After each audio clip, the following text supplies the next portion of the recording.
Le estamos llamando a este seminario La música se vuelve pop, porque lo que está sucediendo en tantas áreas del día de hoy es que la música se ha ido al mundo. Alguien me dijo recientemente, la música se debe dividir en dos categorías, música que honra a Dios y la música que honra al mundo. Una de esas dos. Y a la música que es del mundo se le ha llamado pop en la actualidad. Es una categoría general que incluye toda clase de música, no solo música rock. Algunos han dicho que únicamente la música rock es mala. Yo creo que existen muchas variedades de música que se están utilizando y que se le llama pop, y muchos cristianos no están conscientes de los problemas que encierra esa música, la música del mundo.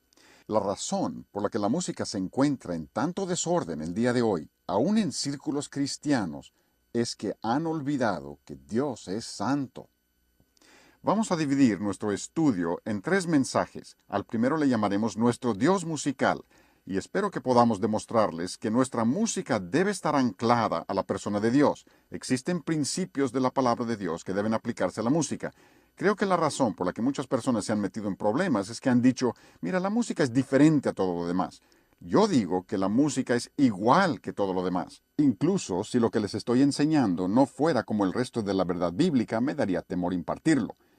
Pero creo que verán a medida que avanzamos que estamos tratando de basarlo en la palabra de Dios y luego nos estamos apoyando en muchos expertos en la comunicación para mostrarnos lo que ellos creen que está haciendo la música en la actualidad. Nuestro segundo mensaje se llamará El estilo es el mensaje. En una carta recientemente, un hombre me pregunta, ¿cree usted que Dios tiene alguna preferencia en cuanto a la música? Le contesté de inmediato, le dije, Dios tiene preferencia en cuanto a todo. No puedo pensar en nada en lo que Dios no tenga alguna preferencia. Si quieres enviar una nave espacial a la luna, más te vale que hagas llegar tu nave cuando Dios haga llegar su luna. Dirás, yo la enviaré cuando yo quiera. No puedes hacer eso. Dirás, si yo quiero que mi música sea fuerte, ¿quién me va a decir que no la puedo usar fuerte? Dios es el que dice, Dios ha hecho tu oído para soportar cierta intensidad de sonido, y si rebasas esa intensidad dañarás tu oído. Y una cosa que debes saber respecto a tu oído es que las células del oído no se reparan. Una herida en tu mano dejará una cicatriz, pero se repara. Si dañas las células de tu oído, las has perdido para toda la vida. Y muchos de los expertos en audiología en la actualidad nos están diciendo que muchos adolescentes ya han sufrido daño auditivo equivalente al que normalmente tendría una persona de 65 o 70 años de edad y no lo recuperarán. ¿Quién ha determinado eso? Dios. Dios tiene preferencia respecto a lo que tú escuchas y Dios ha hecho tu oído de determinada manera para determinado propósito y no puedes rebasar ese nivel sin dañarlo. Así que el estilo, y les daré varias citas, no solo de la Escritura, que documentarán el hecho de que el estilo sí importa. Y eso es el segundo mensaje. El tercer mensaje abordará el tema de la música cristiana contemporánea, MCC. Ahora, debo decir de entrada que no tiene nada de malo ser contemporáneo. Yo soy un compositor contemporáneo. Eso significa que actualmente estoy componiendo música. Recuerdo que hace varios años una mujer vino a Greenville, Carolina del Sur, donde vivimos, y cuando nos presentamos dijo, ¿usted es Frank Garlock? Le dije, sí señora. Dijo, yo creía que todos los compositores estaban muertos.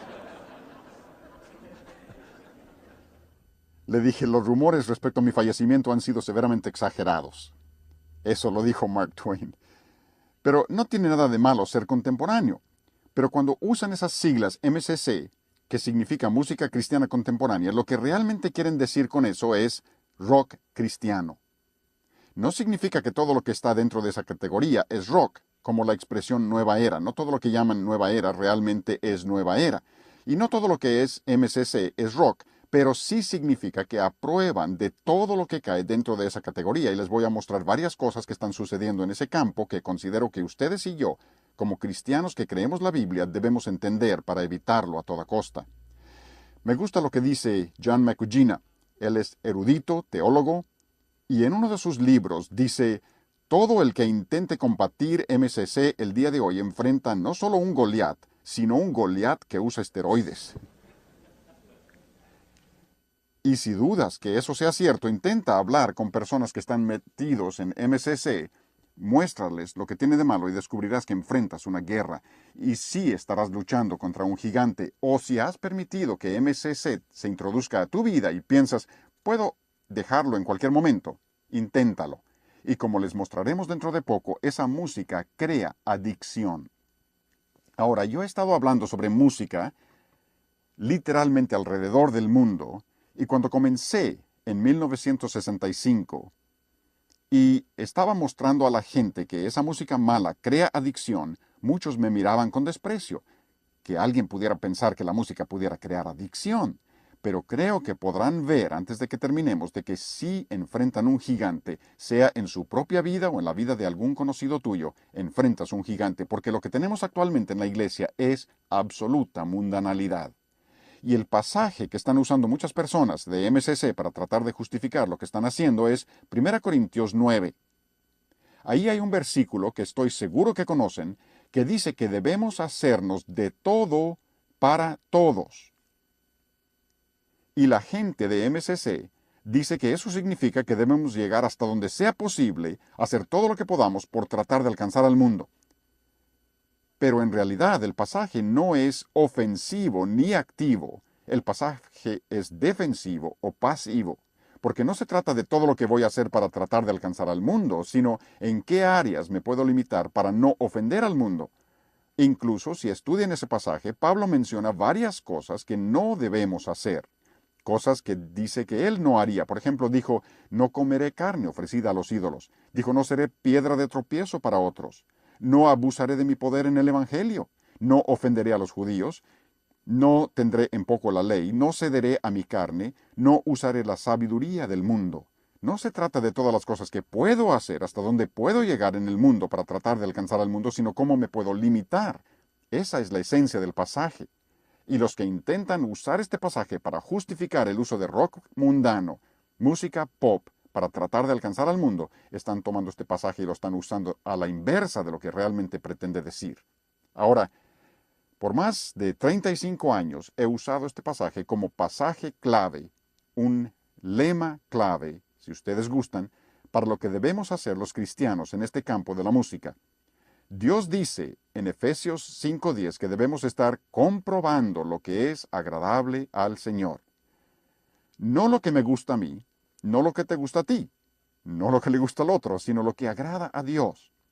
¿Qué es lo que Dios quiere que tengamos? Comprobando lo que es agradable al Señor. Y eso es lo que queremos hacer. Y para empezar, quisiera ir a 1 Corintios 14, quizá quieran abrir ahí. Como ustedes saben, todo este pasaje, 1 Corintios 12 al 14, se ocupa del asunto de lenguas. La versión Reina Valera le llama lenguas. No están enseñando cómo hablar en lenguas, sino los problemas de hablar en lenguas. Porque la iglesia en Corinto es la iglesia más débil de todo el Nuevo Testamento. Y aquí donde Pablo intenta enseñar a esta gente acerca del lenguaje, busca una ilustración bajo la inspiración del Espíritu Santo, busca una ilustración. Ahora, tengo que decirles muy francamente que yo abordo esto al revés.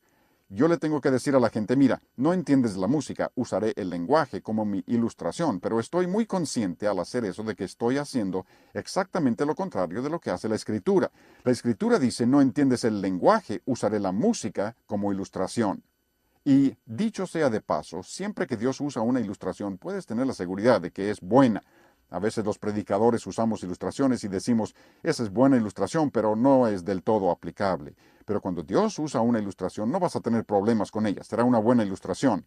Y aquí en 1 Corintios 14, Dios dice, aún las cosas inanimadas que producen sonidos, como la flauta o la cítara, si no dieren distinción de voces, ¿cómo se sabrá lo que se toca con la flauta o con la cítara?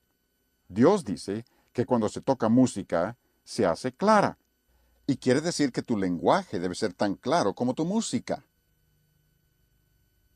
Incluso en el verso 8 dice, y si la trompeta diere sonido incierto, si la trompeta no toca un sonido claro, no sabrás lo que debes hacer. Por ejemplo, dice, ¿quién se preparará para la batalla? Ahora, tengo un par de ilustraciones que serán muy conocidas para ustedes, pero permítanme decirles a qué nos referimos.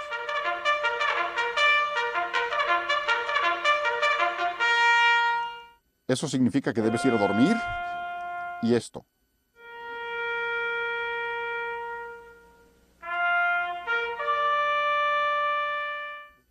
¿Eso significa que es hora de levantarse?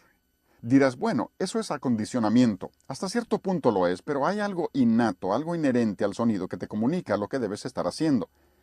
Y a esto se refiere la escritura, que aun cuando usas la trompeta hay que hacerlo muy claro y evidente para que la gente entienda lo que debe hacer. Y creo que aquí es donde la gente se ha confundido en la actualidad. Piensan que la música no importa. Dicen, mientras la letra sea buena, no importa la música. No. La escritura dice que es claro que la música encierra su propio mensaje y hablaremos de eso. Pasen al versículo 11 del capítulo 14 y verán que Pablo va aún más allá. Dice, si yo ignoro el valor de las palabras, ahí la palabra en griego es muy interesante. Es la palabra dunamis. Lo que significa es poder. Pablo usa eso en Romanos 1:16, donde dice, no me avergüenzo del Evangelio de Cristo porque es, ¿qué? Poder, el dunamis de Dios para salvación. Aquí se usa la misma palabra. Y lo que creo que Pablo quiere decir es que el lenguaje tiene enorme poder, y lo mismo sucede con la música. Quizá han oído decir, palos y piedras podrán romperme los huesos, pero las palabras no me pueden hacer daño. Será una frase muy bonita, pero no es cierto. ¿Por qué? Hay adultos aquí presentes que cuando eran jóvenes alguien les dijo algo que los lastimó profundamente y aún no lo has olvidado. Las palabras encierran poder. Y cuando la Escritura dice que las palabras tienen poder, creo que también están diciendo que la música encierra tremendo poder. El mundo sabe eso. ¿Alguna vez intenta ver la televisión sin sonido a ver cuánto provecho le puede sacar al programa? Ellos saben que el sonido ejerce un enorme poder sobre el oyente. Les voy a mostrar un par de libros muy interesantes. Este se llama El mundo es sonido. El mundo es sonido. Este es un libro secular y la mayoría de las citas que les voy a mencionar, y las etiquetaré, pero la mayoría de las citas no proceden de cristianos. No estoy tratando de usar personas que estén de acuerdo conmigo desde una perspectiva cristiana, sino personas del campo secular, particularmente los que están en comunicación, que saben lo que está sucediendo en este campo de la música. Porque este hombre dice que la palabra logos, en el principio era el verbo, en el griego también significa sonido. Sonido, muy importante. Y dice que el descubrimiento de que el espacio está lleno de sonidos se hizo con radiotelescopios modernos. El universo está lleno de sonido. El sonido de nuestro sistema solar es precisamente el sonido de nuestra música terrenal. Toma nuestros principios musicales que usamos para producir música en nuestras iglesias, principios basados no solo en la palabra de Dios, sino en buenos principios musicales. Este hombre dice que el sistema solar está construido sobre los mismos principios. Incluso dice que 74 de los 78 tonos creados por las proporciones planetarias pertenecen a la escala mayor. Así como tenemos una escala mayor de la música, dice una configuración que ninguna casualidad en el mundo podría explicar, y es evolucionista. Pero reconoce que no es posible que eso pudiera haber sucedido por casualidad, de ninguna manera. Dice, el espectro de sonidos de los 6 planetas visibles, incluyendo la Tierra, cubre 8 octavas, casi idéntico al alcance de la audición humana. ¡Qué interesante! Que el sistema solar esté construido sobre los mismos principios que el registro auditivo tuyo y mío. Y luego dice que la armonía es la meta del universo. Dios lo ha diseñado así. Los científicos con radiotelescopios han encontrado un hoyo negro en el espacio. Un hoyo negro canta el si bemol más grave. Un gran observatorio de rayos X ha fotografiado el gas caliente alrededor de un hoyo negro supermasivo en el espacio. La intensidad del sonido es comparable con el hablar del humano. El hoyo negro emite un si bemol 57 octavas abajo del do central del piano. Saben que la estrella está emitiendo un si bemol. Esta es la imagen del hoyo negro y puedes incluso observar el sonido que emite.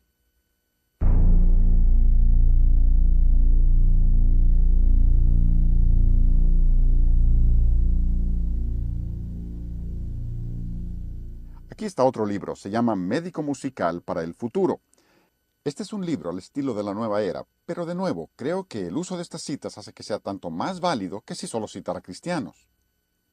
Este libro dice que todo se encuentra en un estado de vibración y comunica algo, todo. Incluso dice que existe armónica en una piedra y las mismas leyes que hicieron la piedra nos hicieron a ti y a mí. Y de nuevo, lo dice un evolucionista que reconoce que en toda la naturaleza existen los mismos principios. Cuando Jesús entraba a Jerusalén y lo aclamaban, los fariseos protestaron, no permitas eso. Y Jesús dijo, os digo que si estos callaran las piedras clamarían. Y luego en el último capítulo de Josué, Josué dijo al pueblo, he aquí, esta piedra nos servirá de testigo porque ella ha oído todas las palabras que Jehová nos ha hablado. Será pues testigo contra vosotros para que no mintáis contra Jehová vuestro Dios. Dios podría usar las piedras como un reproductor de DVD. Y creo que si reconocemos eso, entonces tenemos que entender que es Dios quien ha hecho estas cosas y lo que debemos descubrir entonces es qué es lo que es agradable para Él. Porque la palabra comprobando significa poner a prueba. Dios quiere que pongamos a prueba las cosas. Algunos dirán, si haces eso lo estás juzgando. No, juzgar es sentenciar a alguien o algo. Y aun cuando la Biblia nos pide que hagamos eso en ciertos casos, aquí no se refiere a eso. Dios quiere que pongamos a prueba las cosas. Ponemos a prueba todo lo demás y creo que debemos poner a prueba la música también. ¿Y esa música debe ser qué? ¿Agradable a quién? ¿A quién? Al Señor. Tantas personas dicen, esto es solo un asunto de preferencia personal. ¿A ti te gusta tu estilo de música? A mí me gusta mi estilo de música. ¿Quién puede decir que una es buena y la otra es mala? Espero que antes de terminar estas 3 sesiones hoy puedan comprender que esa es una filosofía mundana que no cabe en círculos cristianos. Existen principios que Dios ha establecido en cada área de la vida y una de esas áreas es la música. Pero, como la gente no está comprobando lo que es agradable al Señor, se han tragado la idea de que la música es amoral. A veces lo pronuncian de otra manera, pero es la misma palabra. A veces dirán que la música es neutral, en otros casos dirán que la música es no moral. Esta es una filosofía básica que debemos confrontar porque considero que esta es la raíz del problema de lo que muchos llamaban música cristiana contemporánea en la actualidad, porque lo que están diciendo es que no existe música buena ni mala. Dicho sea de paso, ninguna generación ha creído eso hasta la presente. Revisa el asunto históricamente, puedes regresar hasta donde desees, y ninguna generación, incluso les daré algunas citas que se remontan hasta el Antiguo Testamento, al tiempo de Moisés, que mostrarán que de ninguna manera es posible que la música sea amoral, ni que no exista música buena o mala. Y esta idea de que no existe música buena o mala viene de la gente de MCC que quieren que se acepte de todo, porque hablas con ellos y dicen, pero a mí me gusta. Permítanme hacerles una pregunta. ¿El hecho de que te guste significa que es bueno? No. Hay muchas cosas que me gustan, pero no las hago porque son malas. Otros dicen, a mí no me gusta. Algunos me dicen, tú te opones a la música rock porque no te gusta. Eso no tiene nada que ver. O en este campo de la MCC especialmente dicen, pero a mí me bendice. Miren, esta no es una pregunta capciosa, pero ¿el hecho de que les bendice hace que sea bueno? No. Algunos me han dicho que les ha bendecido Jesucristo superestrella. A propósito, yo creía que eso iba a desaparecer hace años y ha vuelto a aparecer en la televisión en Semana Santa. Ha vuelto a ser muy popular. No ha perdido fuerza, porque es una doctrina falsa en un falso Cristo. Ahora, aun cuando les hubiera bendecido, yo dudo de esa bendición, pero si les hubiera bendecido, ¿por eso superestrella es algo bueno? Donde María Magdalena en su canto en esa obra, se supone que en la obra ella es una prostituta y en su canto que se llama No sé cómo amarle, ella dice de Cristo, Él es un hombre, solo un hombre, y he tenido tantos hombres antes, y en muchos sentidos Él es solo uno más. Hablando de Jesucristo, amigos, esa es una blasfemia terrible, pero algunos me han dicho que eso les ha bendecido. Algunas personas se han salido de mis sesiones enojados conmigo porque digo que Superestrella tiene algo malo. Ah, el problema es que han tratado de sostener que la música es amoral.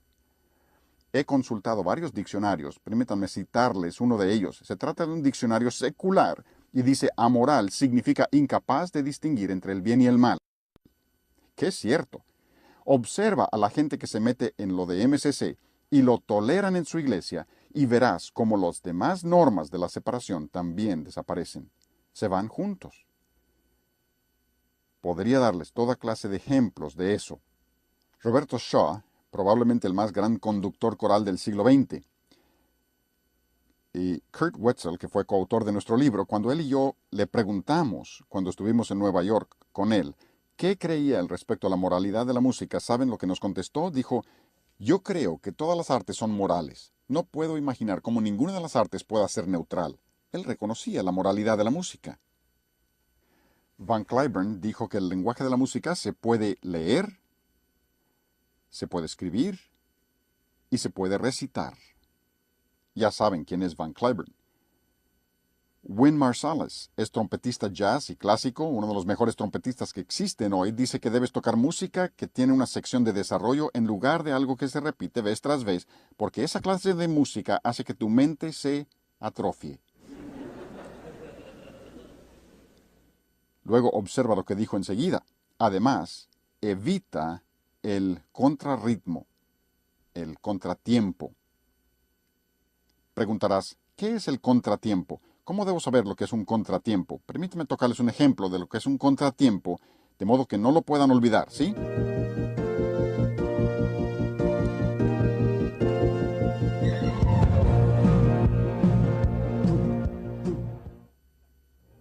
Ese es el contratiempo, el contrarritmo, inconfundible.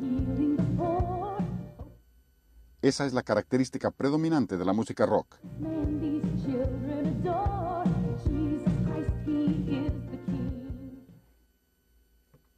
Dicho sea de paso, todos los ejemplos de rock que les voy a tocar son grabaciones cristianas.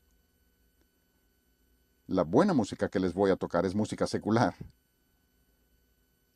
En nuestra ciudad, Greenville, Carolina del Sur, en nuestro gran mall, el mall de Haywood, la tienda que toca la peor música es la librería cristiana. No estoy exagerando, amigos, vayan a comprobarlo. La tienda que toca la peor música en todo el mall es una librería cristiana. Wynn Marsalis dice, aléjate de ese ritmo. Muy prudente. Aquí está un libro de Martha Bayles. Ella es catedrática de Harvard, crítica de televisión y arte. Observa a dónde voy. Este es un libro que ella llama Agujero en nuestra alma. Dice algo anda terriblemente mal con el sonido de la música popular, que después de todo es la esencia de la música. Este es un libro de William Schaeffer. Dice, no existe separación de forma y contenido en el rock. Se funde como una experiencia continua. Menciono esto porque tanta gente dice, mientras la letra sea buena, mientras usemos letra bíblica, ¿cómo puedes decir que tiene algo de malo? La música solo es un vehículo. Debo decirles que esa analogía no es buena. ¿Por qué? Porque la música no es un objeto inanimado como el televisor. La música es parte de lo que viene por medio del televisor, es parte de la comunicación. Pero todos ellos reconocen que es una experiencia continua. Una y la otra van juntas y la música domina sobre la letra. Oigan.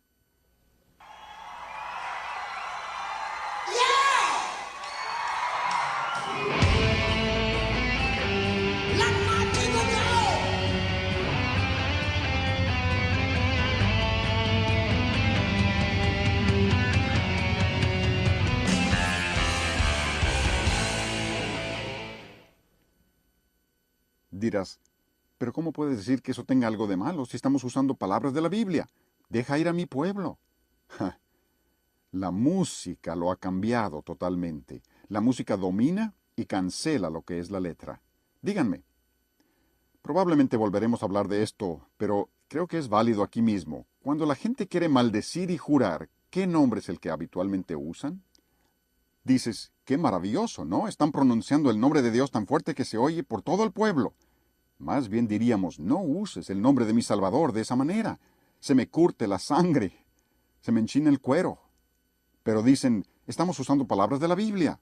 Sí, pero la manera de decirlas domina y puede cancelar el significado original de las palabras. Un músico profesional en una carta al editor de la revista USA Today dice, la música tiene capacidad para elevar, inspirar y potencializar, sin embargo tiene en igual medida el poder para destruir. Sí existe la mala música religiosa. Roberto Shaw dijo, La música que se está usando en muchas iglesias en la actualidad es perversa. Vaya, y estoy atenuando su manera de decirlo. No soy tan explícito como él. Este es un libro interesante que se llama Médico Musical para el Futuro.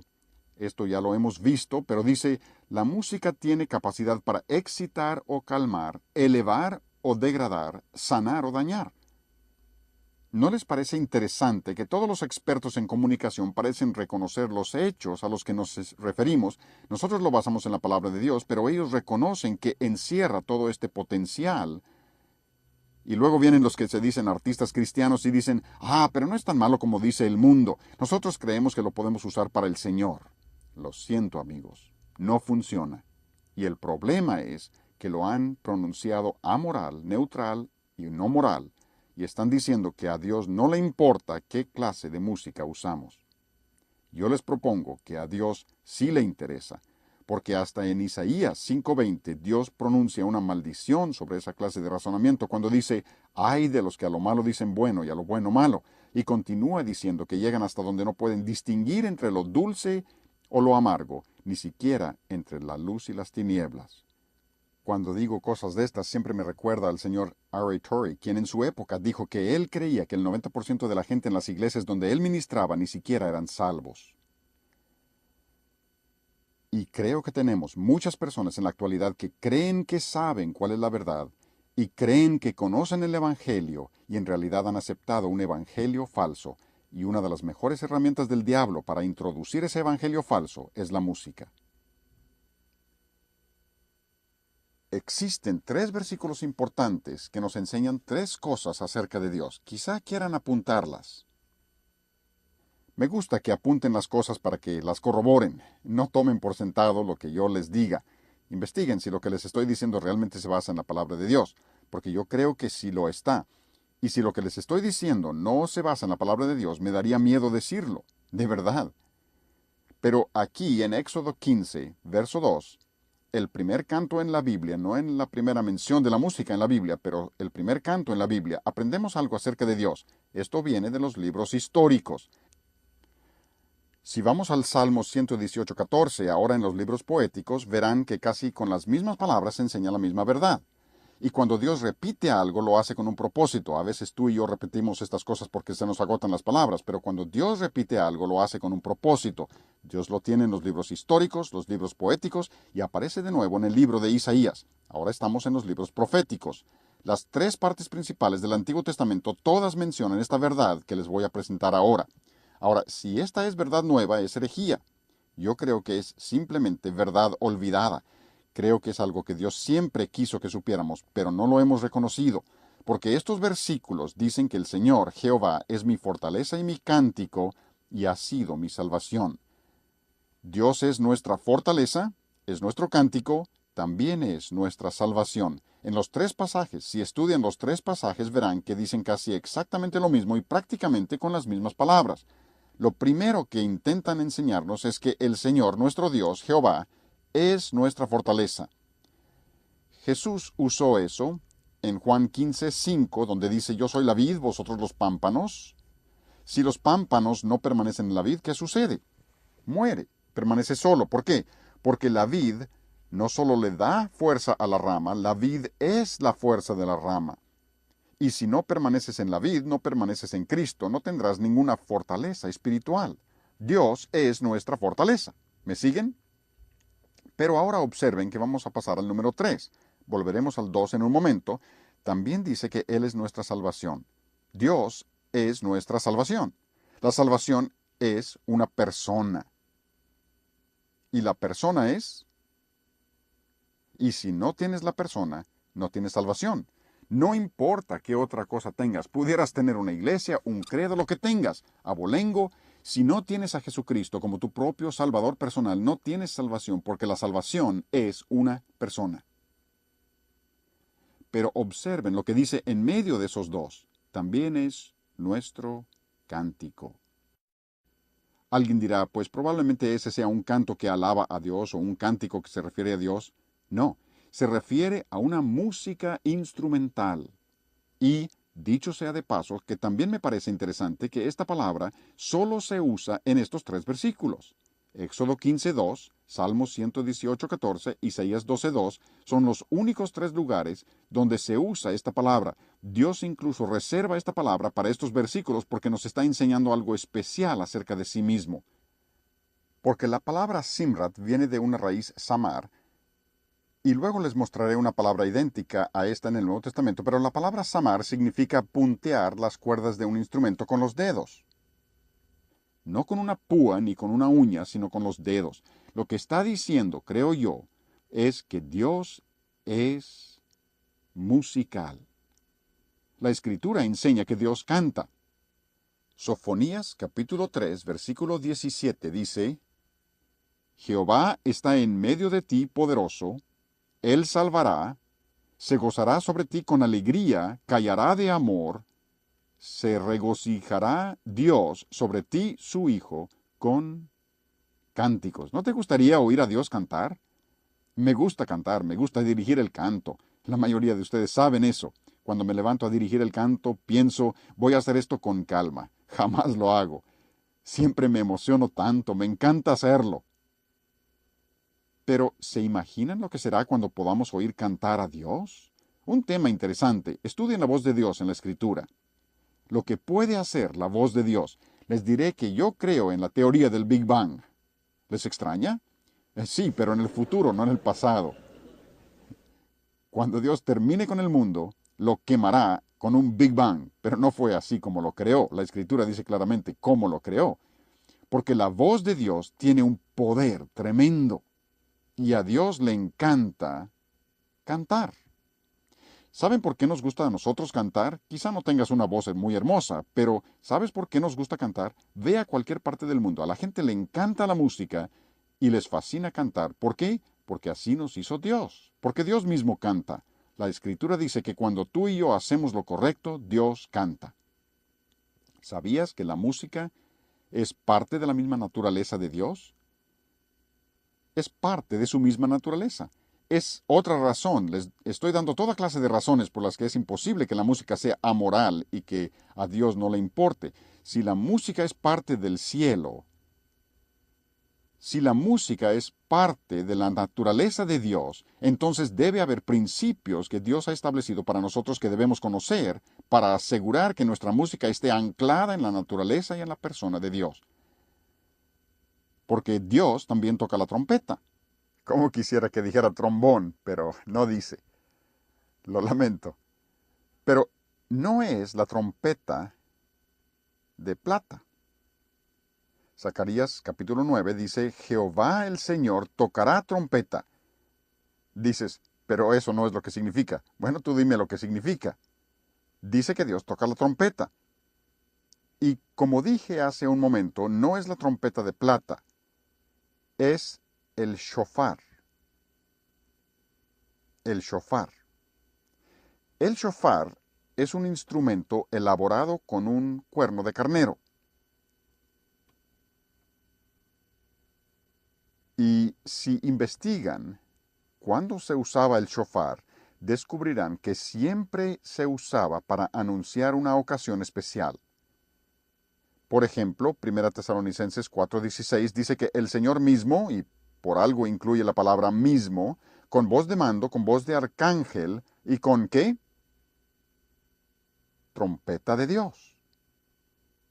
Yo personalmente creo que aquí probablemente se trata del Señor Jesucristo, la encarnación de Dios, que suena el shofar o la trompeta para anunciar su propia venida al regresar por nosotros. Porque si uno regresa a Zacarías 9, donde dice que Jehová el Señor tocará la trompeta, descubrirás que todo ese capítulo se refiere a la segunda venida del Señor. Eso significa que Dios es musical. Dios canta, Dios toca la trompeta. Nuestro Dios es un Dios musical. Sabes que Jesucristo cantó cuando estuvo aquí en la tierra, ¿no? Mateo 26:30, cuando está con sus discípulos en el aposento alto, dice, y cuando hubieron, ¿qué? Cantado el himno, salieron al monte de los olivos. Preguntarás, ¿será posible saber qué fue lo que cantaron? Yo creo que sí. ¿Cómo? porque ustedes saben lo que celebraban, ¿no? La Pascua. Todavía hoy, en un hogar judío ortodoxo, cantan los salmos Halel. De ahí viene la palabra aleluya. Los salmos 113 al 118. En realidad, los salmos 111 y 112 son introductores. Salmos 113 y 114 se cantan antes de comer la cena de la Pascua. Los salmos 115 al 118 se cantan después de comer la Pascua. El último salmo que Jesús hubiera cantado con sus discípulos era el Salmo 118. ¿Recuerdan lo que decía ese salmo? En el versículo 14 dice, mi fortaleza y mi cántico es Jah, y él ha sido por salvación. ¿Puedes imaginar lo que sería estar ahí y Jesús está con sus discípulos mientras se prepara para salir al huerto y luego a la cruz y canta con ellos? Caballeros, soy su fortaleza, su cántico, y ahora salgo a la cruz para cumplir esta promesa, para ser su salvación. ¿No te hubiera gustado estar ahí para oírlo cantar eso? ¡Ah, qué emoción! Pero de nuevo, nos muestra que la música es de suma importancia en la economía de Dios y que aun mientras Jesucristo nuestro Salvador estuvo en esta tierra, cantaba con sus discípulos. Y es que Dios es musical, nos ha hecho a su imagen, y por esto tú y yo somos musicales. Y por eso nos encanta tanto. Eso significa, pues, que es imposible que alguien venga y nos diga que la música es amoral y que a Dios no le importa. Ahora reanudaremos ahí para mostrarles cómo se desarrolla eso en cuanto a la música en los próximos 2 mensajes, pero he querido establecerle estas bases para que reconozcamos que nuestra música y nuestros principios musicales deben estar anclados en la persona y en el carácter de nuestro Dios.